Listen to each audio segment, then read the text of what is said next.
So it's been 10 years since the appalling terror attack on Charlie Hebdo, the French left-wing satirical magazine. 12 people were gunned down by Islamists, 8 of them on the editorial staff of Charlie Hebdo. Tom and I actually went to meet the editor-in-chief, Gerard Biard. There's a video interview of that, so do check that out after this. But Tom, what do you think we've learned from 10 years on from this massacre? It seemed as if in the wake of that there was an outpouring of solidarity. Mm-hmm. People were saying "Je suis Charlie." We were going to use our free speech. We're going to without fear or favour. What's changed since then?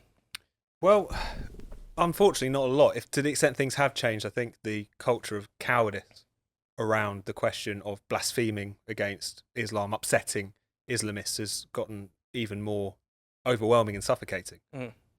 There was that, as you say, that brief flowering of the kind of Je suis Charlie movement, not just in France, but across the world. And yet, almost immediately in the wake of that, there were people who started to get a little bit uneasy. It became quite clear, I think, that for many people, the original outpouring wasn't it terrible that these people were killed, but in terms of the fundamental principle, they shared that kind of sensitivity, that fear of what actually having proper freedom of speech and actually being able to give offence to everyone, regardless of their faith or ideology, actually means. I mean, it's easy to forget now, but the amount of people who, the bodies were barely cold at Charlie Hebdo, and there were people essentially condemning them. There was this constant accusations that this French left-wing anti-racist magazine were actually racist because they were obsessed with Mohammed and so on, people taking their cartoons out of context.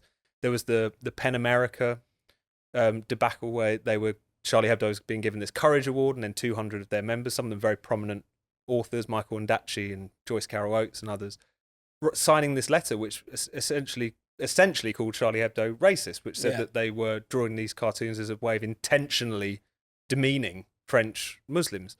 There was also, of course, the response in the UK and America in terms of refusing to republish the cartoons, even panning away when a guest would try and hold them up on camera. So very quickly it became clear that to the extent there was solidarity, it was on a kind of human level, which was nice, but still the argument seemed to be, look, I don't think they should have been killed, but they were quite provocative, weren't they? So all of these liberal left columnists took a break from writing their columns about victim blaming to sort of kind of suggest that they had it coming, or that they should have expected it, or that what else was going to happen if you dared to offend this group so vociferously. So I don't think much of that has changed. But going there, I should say, and meeting Gerard, I was very struck by what example the survivors of Charlie Hebdo have set insofar as they have been uncowed. Obviously, there's been individuals who've had to leave the magazine. They can't go on after the trauma that they suffered and so on. But the fact that the day after the attack, they met to put out that survivors issue, which had Mohammed on the cover.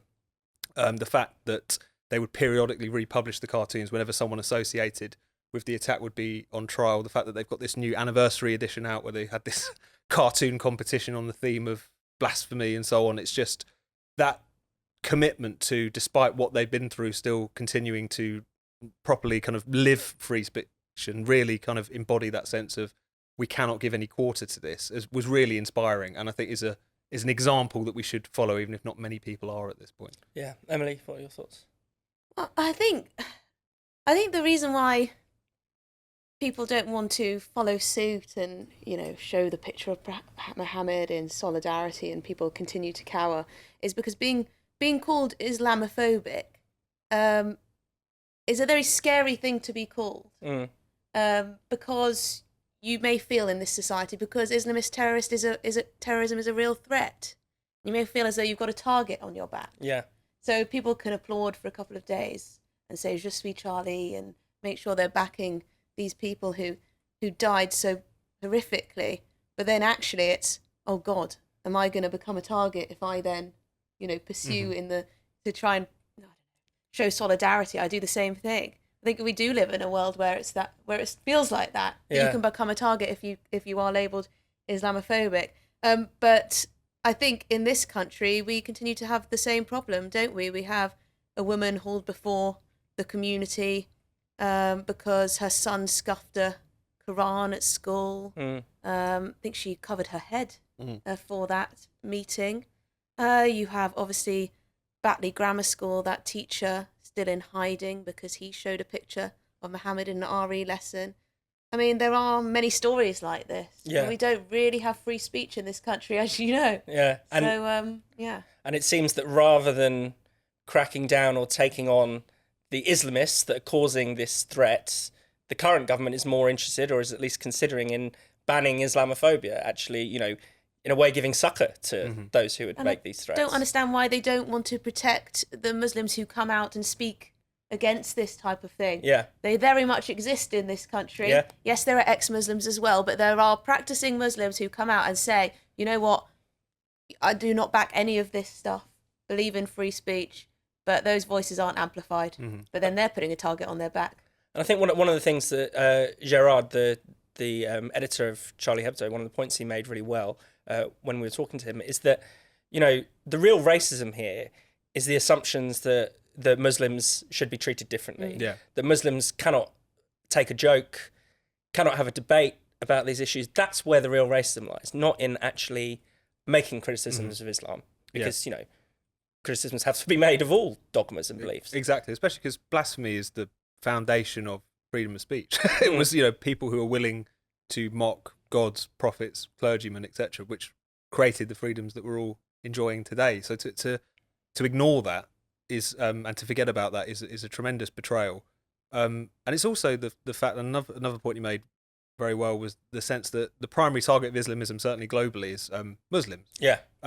Even in this country, over the course of the past 10 or 15 years, the two cases that I'm aware of someone being murdered for blasphemy, both of them were Muslims themselves. One of them was some sort of dissenting cleric. The other one was Assad Shah in Glasgow, who's an Ahmadi Muslim, a sect which are considered heretical by many Muslims.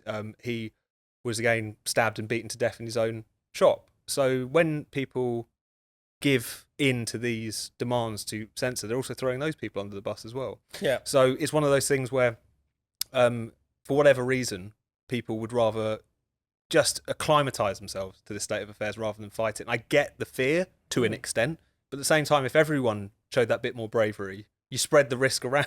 And it's exactly also, that. and it's one of those things where the failure to do that is it's not cost-free either in terms of the kind of road that we're going down as a society, in terms of our ability to speak freely, and for particularly the minority within the minority, if you like, the dissenters, the ex-Muslims, the members of smaller sects, for them to be able to go about their lives and have their own religious freedom it's incumbent upon us to push back against all of this. But again, it's only ever framed as this idea of like, why would you want to stand up for freedom of speech of Charlie Hebdo? You must be some kind of racist. It's an absurd proposition, but it's one that's just become the assumption. It's crazy, isn't it? You had people asking why the teacher at Batley Grammar, why did he need to show that picture? As if that's the issue. Yeah. As if he should have thought twice. No, he could show that if he wants. We live in the United Kingdom. Yeah. I don't know. Madness.